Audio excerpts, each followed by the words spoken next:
Hi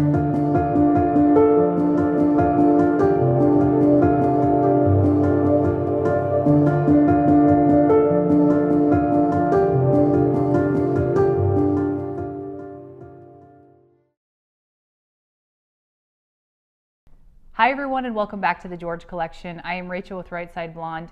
Today I'm going to be highlighting the September of 1996 George magazine with Drew Barrymore on the front. This is the 20 most fascinating women in politics issue. I will be highlighting John Kennedy's editor's letter in the beginning, and I'll also be highlighting a Q&A session between John Kennedy and Liddy Dole. Pretty interesting stuff. Let's get into it. John Kennedy writes, "In the winter of 1980, I was going door to door in New Hampshire distributing literature for Senator Kennedy's presidential campaign. I was having limited success. States that love Pat Buchanan have little room in their hearts for politicians named Kennedy. I remember knocking on one door and being met somewhat cautiously by a young woman holding a baby. She listened politely to my pitch and shifted her child on her hip so she could take the campaign literature I offered." First of all, this would be insane to have John Kennedy just knock on your door and you're just holding your baby and he's pitching you. Okay, I'm gonna get back into this. "While we were talking, a man came down the stairs behind her and drew toward the door. He looked at me and then at the leaflet in the woman's hand, stepped in front of her and said, 'We're voting Reagan this year,' and closed the door roughly in my face. This was, I learned later, not an uncommon occurrence. In many families across America, the men are the decision makers when it comes to voting. Like buying beer or fixing leaky plumbing, choosing one's elected officials is often regarded as a man's job. But that's changing, and we're better for it. This is a time of transition, less so for possible presidents than for their wives, and for the role that tradition has carved out for them. There is a froth in the public dialogue about the gender gap that has a substantial majority of women favoring Bill Clinton over Bob Dole, and about whether Americans want the wife of a president to be an unlimited partner or a silent one. When we started this magazine, a media representative from an automobile manufacturer told me the biggest recent change in consumer habits was women getting involved in choosing the family car. Men tended to be brand loyal, once a Buick, always a Buick. Women, on the other hand, tended to be more discriminating and independent-minded. They would test drive, read reports, and comparison shop. It cannot be a coincidence that as more and more women vote, we see a corresponding decline in party loyalty and a startling rise in the number of people who call themselves independent. Politics is, after all, a service industry, and the best consumer is truly an educated one." In this issue, we bring you our choice of the 20 most fascinating women in politics. Some of those we chose are in elected office. Others are not, but are nonetheless shaping public issues in important and personal ways. I thought this letter from John Kennedy was a great one because it's indicative of what's happening right now with the movement. I've seen a lot of women out and about at these rallies and standing up and putting themselves out there, and parents standing up for their kids, and I just want to give a shout out to all you badass moms out there, you badass women out there. I think that we as women have a meter.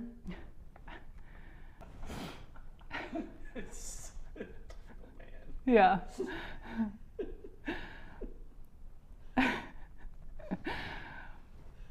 To all you women who had your BS meter go off in 2020, I salute you. This is awesome, and let's keep standing up for what's right. The next part of this issue that I wanted to highlight was John Kennedy's Q&A session with Liddy Dole. It's called Lady in Waiting. John Kennedy says, "You worked for 5 presidents and are married to the man who may be our next commander-in-chief. Historians talk about a presidential temperament, and I wondered if you were able to discern a common quality between your various bosses and your husband." Liddy Dole says, "President Reagan, President Bush, President Ford, all of them were people who were very thoughtful of their staffs. I never saw any of them angry or upset with anyone.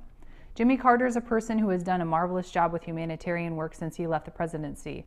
I have great admiration for him and his wife, and I've seen their tracks just everywhere around the world, with Habitat for Humanity and many other things.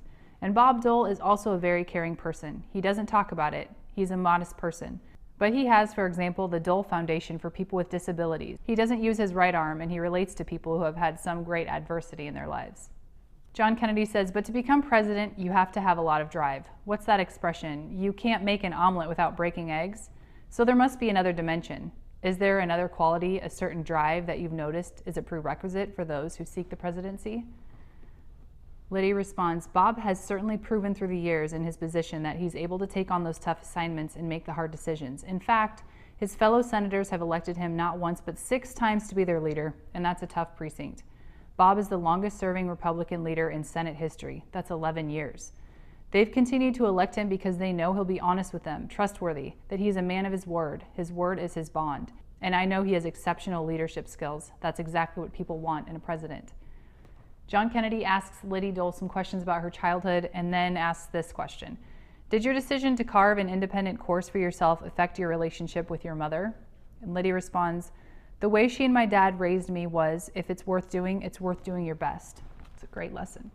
Don't compete against others, but just have standards for yourself. And so clearly the values that they instilled in me, the importance of personal responsibility and working hard at whatever you do, were values that drove me forward. None of us really had a career in mind then, but one thing leads to another, and 10 years out, you find yourself in a career. John Kennedy says, there's a sense among people my age that government is no longer the place to make a difference the way it perhaps was when you came to work here. Is it true? She said, a lot of people today are being discouraged from going into government, and it's sad because it used to be regarded as a noble thing to do.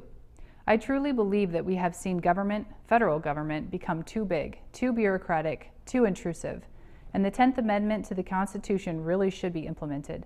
What that amendment says is, unless the Constitution has delegated the power to the federal government, and unless it specifically prohibits it from the states, all the rest belongs to the states and to the people.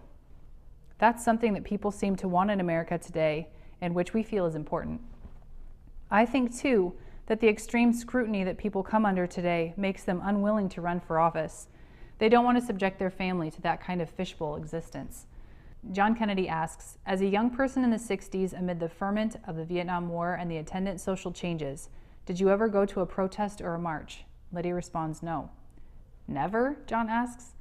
What years are you thinking of exactly? She replies. The years 1968 through 73 or 74. I know you were working for the government then, but did you ever get involved in a protest? And she says, I didn't march. John said, what was your relationship to that whole movement? Did you know people who were involved?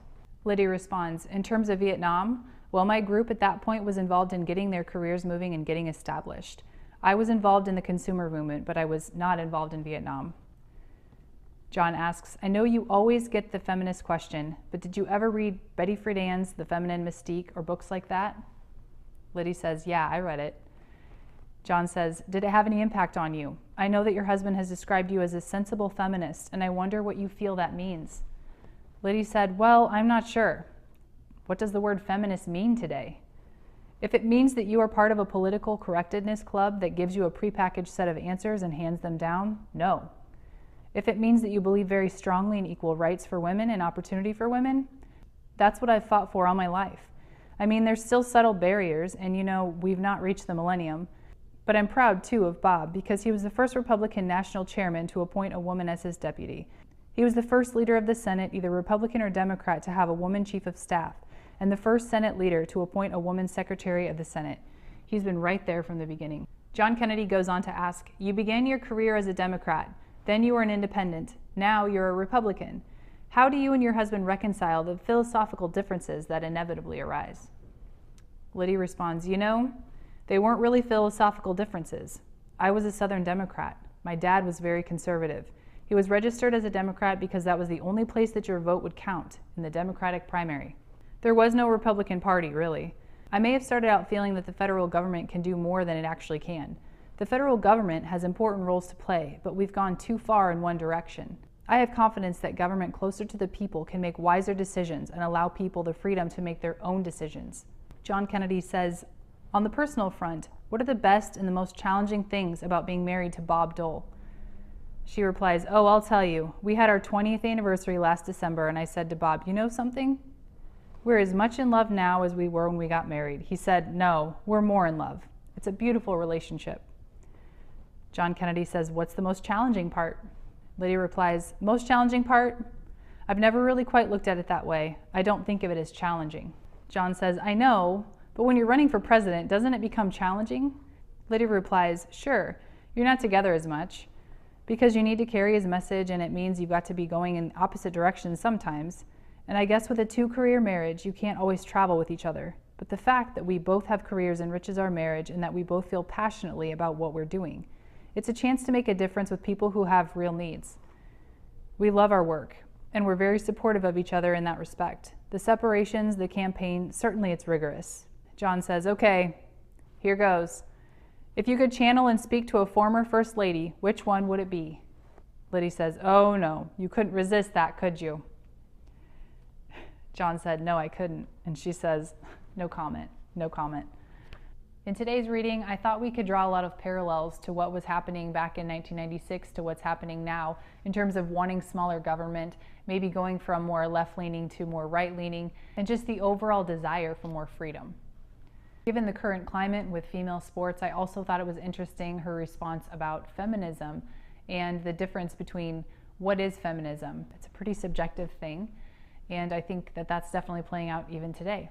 I hope you all enjoyed this week's episode. Keep doing your research. I hope you have a great week, and I'll see you next time.